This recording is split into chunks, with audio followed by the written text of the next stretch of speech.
Good morning.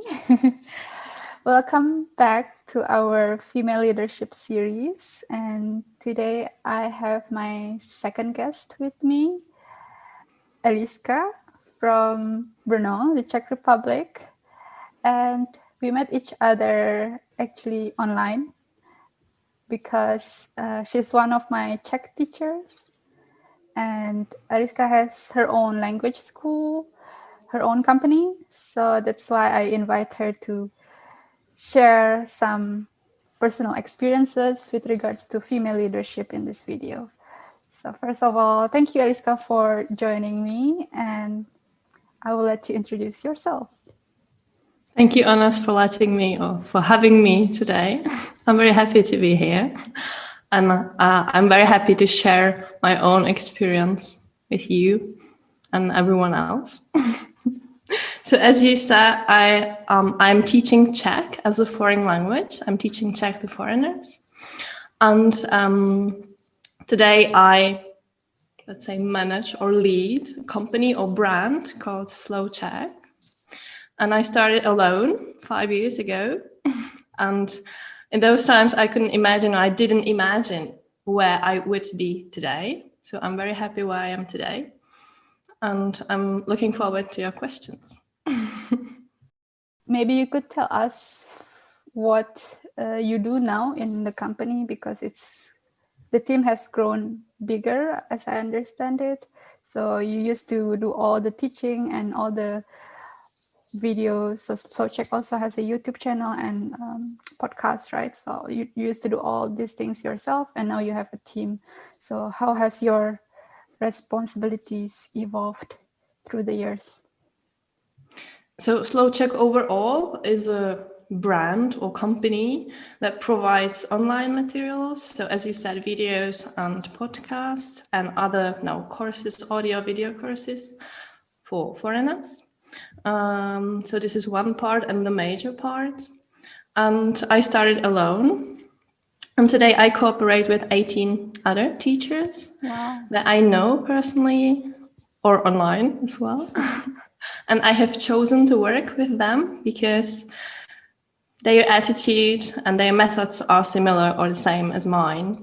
Because when you have your client who wants you, but you are not available anymore, so you can help him because you don't want your client to go away if he reaches out and then sorry, I'm not available, bye.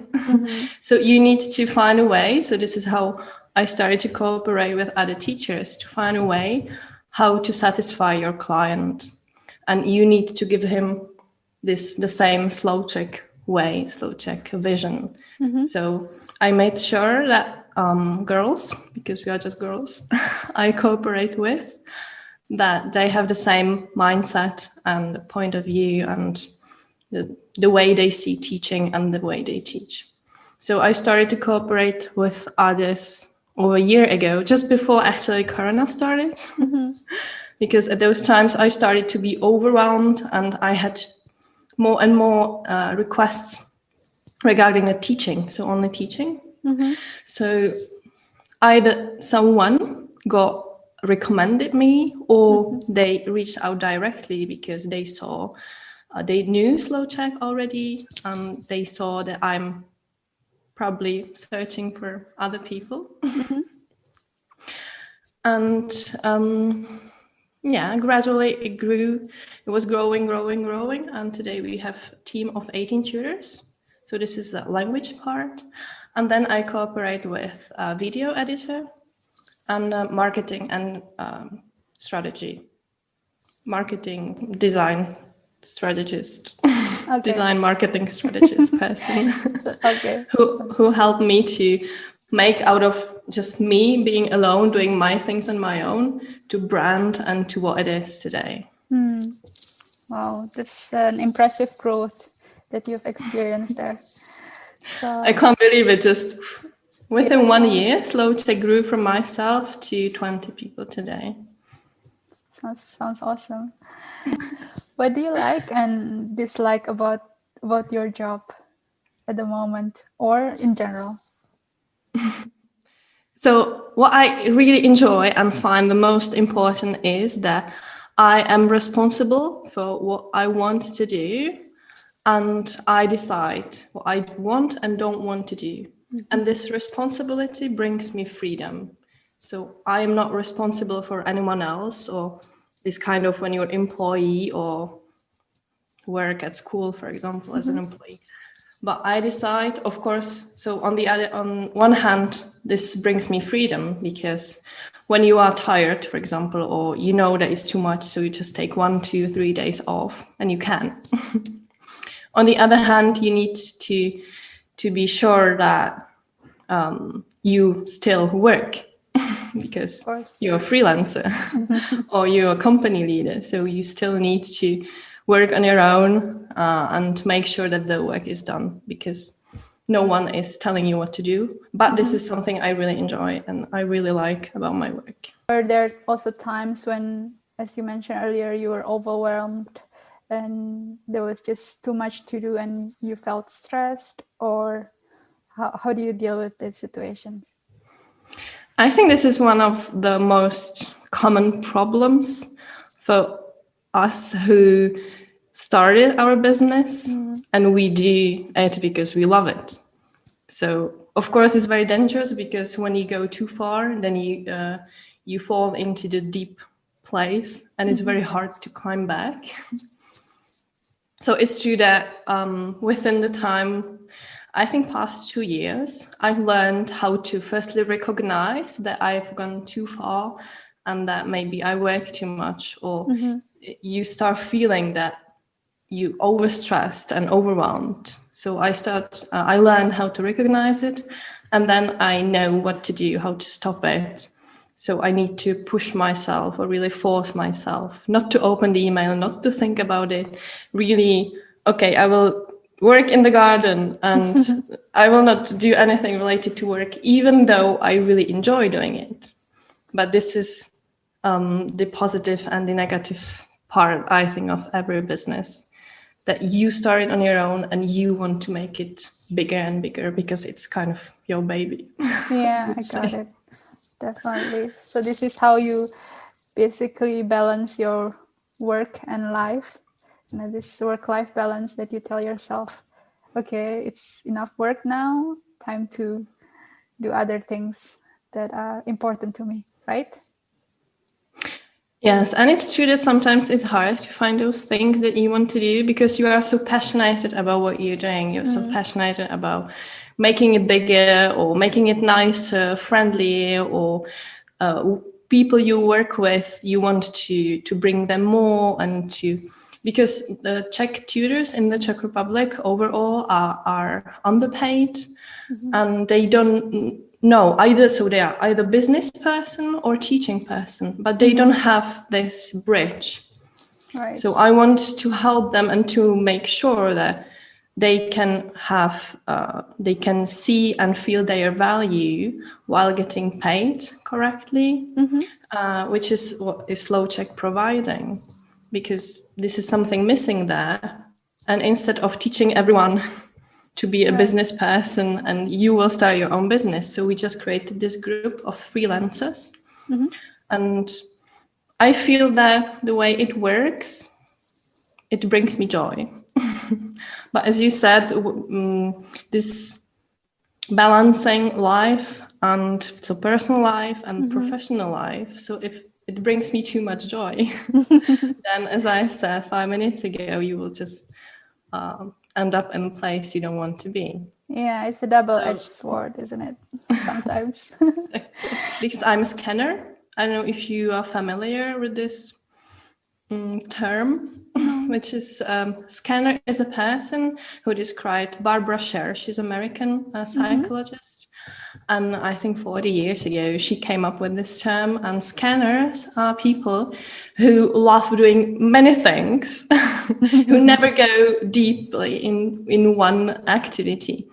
And it can be different. It can be 3, 4 activities doing the same time, or, which is my case, I can do one activity. I can have one passion for 3 months, another passion for 2 months, then a different passion for 3 months. So actually, I need to be constantly coming up with new activities so that I still I can still do something different than just working. Right. And this is actually related to my work as well, but maybe you know that because before I started being entrepreneur, so I didn't know, I was always this kind of person working 6 months in the company and then I got bored. Then 4 months in another company and it's too simple, it's boring, or I've learned everything and what can I do now? So I was constantly switching jobs and I was afraid that I would never find one thing that I could do for more than a year because I've never stayed for longer than a year.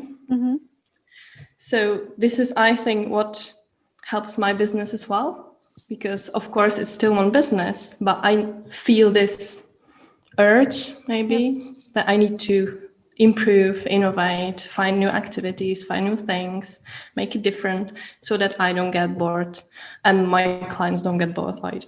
That makes sense.